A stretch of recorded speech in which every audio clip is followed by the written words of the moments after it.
Hello everyone. तो आज हम इस वीडियो में पढ़ने वाले हैं कि स्ट्रेटजिक मैनेजमेंट का इम्पोर्टेंस क्या है, सिग्निफिकेंस क्या है, नीड्स क्या है, एडवांटेजेस क्या है। तो देखो, एग्ज़ाम में आप लोगों को इम्पोर्टेंस ऑफ स्ट्रेटजिक मैनेजमेंट भी पूछ सकता है, सिग्निफिकेंस भी पूछ सकता है, नीड्स भी पूछ सकता है, एडवांटेज भी पूछ सकता है। तो ऐसे टाइम में आपको कंफ्यूज नहीं होना है, क्योंकि आपको वो घुमा फिरा कर पूछेंगे ही, लेकिन ये सब का आंसर सिर्फ एक ही है। तो आप ये मत सोचना कि इम्पोर्टेंस क्या है, सिग्निफिकेंस क्या है, नीड्स क्या है, नहीं।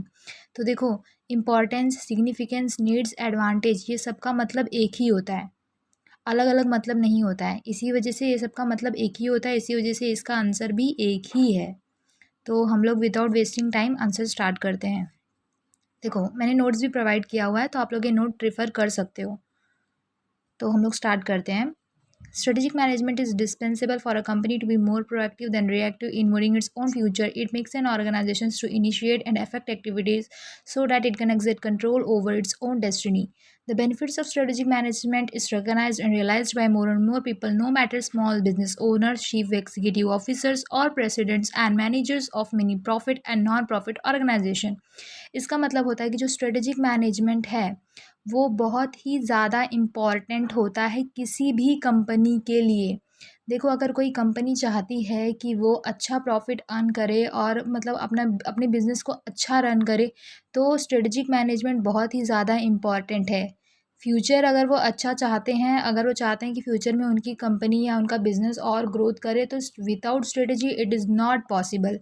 It is impossible without strategy. So strategy बहुत ही ज़्यादा ज़रूरी है किसी भी बिज़नेस के लिए।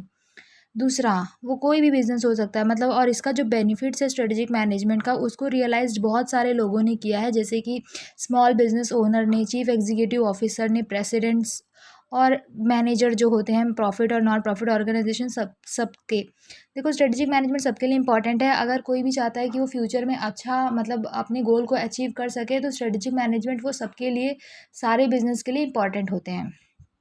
दूसरा, स्ट्रेटजिक मैनेजमेंट के इंपॉर्टेंस के ये 8 पॉइंट्स हैं। आप लोग 7 पॉइंट्स भी लिख सकते हैं, और लेकिन मुझे ऐसा लगता है कि हम लोग जितना हो सके उतना लिखें तो उतना अच्छा है, क्योंकि अगर आपका मार्क्स कहीं कटता भी होगा तो आपको मार्क्स वहाँ से गेन हो जाएगा। तो ये सारे पॉइंट्स हैं। पहला पॉइंट है चॉइस ऑफ स्ट्रेटजी, दूसरा है इम्प्रूव्स एम्प्लॉयज़ एफिशिएंसी, तीसरा है स्वेट एनालिसिस, फोर्थ है एड्स इन प्लानिंग, फिफ्थ है ऑर्गेनाइजिंग रिसोर्सेज, सिक्स्थ है हेल्प इन इवेल्यूएशन, सेवेंथ है फैसिलिटेड कम्युनिकेशन एंड कोऑर्डिनेशन, और एट्थ है हेल्प टू फेस कंपटीशन। तो सबसे पहला पॉइंट है चॉइस ऑफ स्ट्रेटजी। तो चॉइस ऑफ स्ट्रेटजी में यहाँ पे मैंने नोट्स प्रोवाइड किया हुआ है, आप लोग इसको रीड कर सकते हैं, आप लोग इसको रिफ़र कर सकते हैं। मैं आप लोगों को इस पॉइंट के अंदर है क्या वो समझा देती हूँ। तो पहला है चॉइस ऑफ स्ट्रेटजी।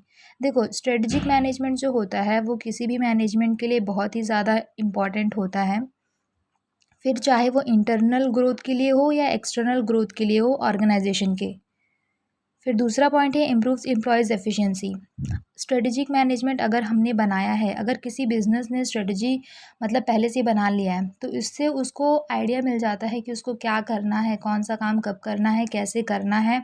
तो इससे क्या होता है कि मतलब स्ट्रेटजी अगर हम बनाए रहते हैं, तो एम्प्लॉयज़ को क्लियरली पता होता है कि उसको कौन सा काम कब करना है, कैसे करना है। तो इससे क्या होता है कि एम्प्लॉयज़ जो रहता है अपना काम टाइम पे ख़त्म कर पाते हैं, और उनको अपना काम पहले से ही पता होता है, तो उससे उनकी एफिशिएंसी, जो अपना वो जॉब है, वो बहुत एक्यूरेटली परफॉर्म करते हैं, जिससे एफिशिएंसी इंक्रीज़ होती है। फिर थर्ड पॉइंट है स्वेट एनालिसिस। देखो, अगर हम लोग अपने इंटरनल और एक्सटर्नल एनवायरनमेंट का एनालिसिस करते हैं, तो इससे हमको पता चलता है कि हमारी स्ट्रेंथ क्या है, वीकनेस क्या है, थ्रेड्स क्या है और अपॉर्चुनिटीज़ क्या है।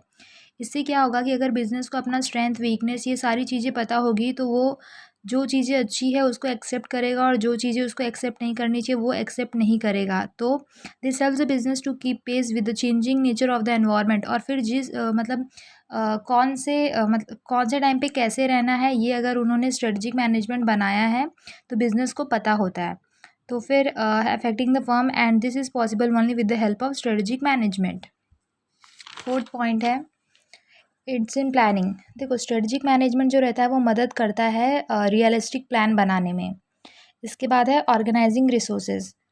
बिजनेस देखो कोई भी बिजनेस अपने ऑब्जेक्टिव्स को मतलब कोई भी बिजनेस अपने गोल को तभी ही अचीव कर सकता है जब वो प्रॉपर एलोकेशन मतलब होता है कि जो उसके पास रिसोर्स है अगर वो उसको प्रॉपरली डिस्ट्रीब्यूट करता है और उस रिसोर्स का प्रॉपरली यूटिलाइज मतलब प्रॉपरली यूज़ करता है तो कोई भी बिजनेस हो वो अपने ऑब्जेक्टिव्स को अचीव कर सकता है।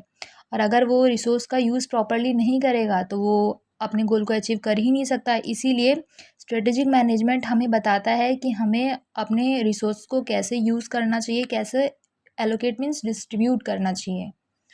इसके बाद है हेल्प इन इवैल्यूएशन। इवैल्यूएशन मतलब होता है कि जज करना। देखो किसी भी जो इम्पॉर्टेंट एक्सपेक्ट होता है स्ट्रेटेजिक मैनेजमेंट का वो ये होता है कि वो जज करे प्लान को और स्ट्रेटजी को। ऐसा नहीं कि हम लोग कोई भी स्ट्रेटजी बनाए और उसको इम्प्लीमेंट कर दिए बिजनेस में और मतलब हाँ चलो अगर इम्प्लीमेंट कर भी दिए तो फिर हम लोग को जो हम लोग का गोल है वो अचीव हो रहा है कि नहीं हो रहा है, और अगर नहीं हो रहा है तो क्यों नहीं हो रहा है, इसको जज करना बहुत ही ज़्यादा इम्पॉर्टेंट है। तो यहाँ पर जो एक्चुअल परफॉर्मेंस है उसको कंपेयर किया जाता है स्टैंडर्ड सेट से, और अगर कोई वेरिएशन फाउंड होता है या फाइंड आउट होता है तो करेक्टिव मेजर मतलब क्या सही है वो करेक्टिव मेजर्स लिया जाता है।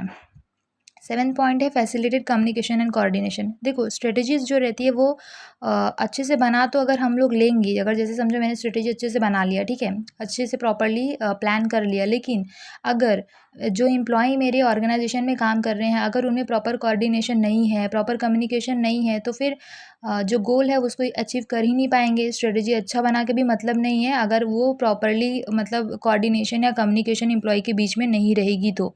इसीलिए एम्प्लॉयज़ के बीच में उसको मतलब अगर मैं चाहती हूँ कि मेरा स्ट्रेटजी प्रॉपरली उसको मैं इम्प्लीमेंट कर सकूँ, प्रॉपर एग्जीक्यूशन, तो फिर उसके लिए प्रॉपर कम्युनिकेशन और कोऑर्डिनेशन होना चाहिए।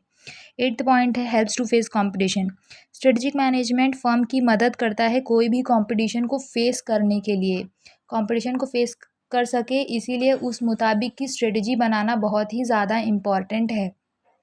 तो ये 8 पॉइंट थे और 8 पॉइंट मैंने शायद मुझे लगता है कि मैंने बहुत अच्छे से समझाया हुआ है। आप लोग इसको अपने ओन वर्ड्स में भी लिख सकते हैं और मैंने ऑलरेडी नोट्स तो दिए ही हुए हैं, तो आप लोग ये जो नोट्स है ये रिफ़र कर सकते हैं।